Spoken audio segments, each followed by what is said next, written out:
পাঁচ ওয়াক্ত নামাজের পরে এমন দুটি আমল রয়েছে, আমরা যদি নিয়মিত পাঁচ ওয়াক্ত নামাজের পরে সেই আমল দুটি করি তাহলে আমরা আশা রাখতে পারি আল্লাহ তাআলা আমাদেরকে জান্নাত দান করবেন।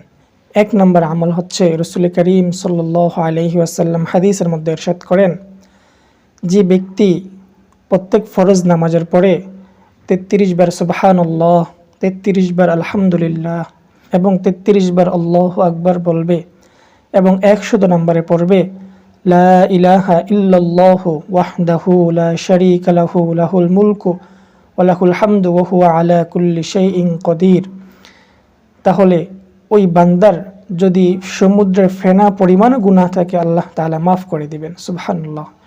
ছোট্ট একটি আমল, কত বড় নিয়ামত।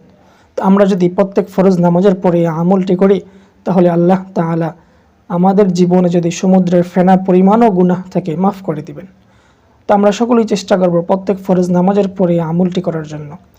দ্বিতীয় আমল হচ্ছে, হাদিসের মধ্যে এসেছে রাসূল করিম সাল্লাল্লাহু আলাইহি ওয়াসাল্লাম বলেছেন, যেই ব্যক্তি প্রত্যেক ফরজ নামাজের পরে আয়াতুল কুরসি, অর্থাৎ আমরা যেটাকে আল্লাহ দোয়া বলি, ওই আয়াতুল কুরসি যদি সে প্রত্যেক ফরজ নামাজের পরে নিয়মিত পাঠ করে তাহলে ওই ব্যক্তি এবং জান্নাত এই দুইটার মাঝে পার্থক্য হচ্ছে শুধু মৃত্যুটা পর্দার মতো কাজ করে, অর্থাৎ ওই বান্দা মারা যাওয়ার সাথে সাথে জান্নাতে চলে যাবে। সুবহানাল্লাহ।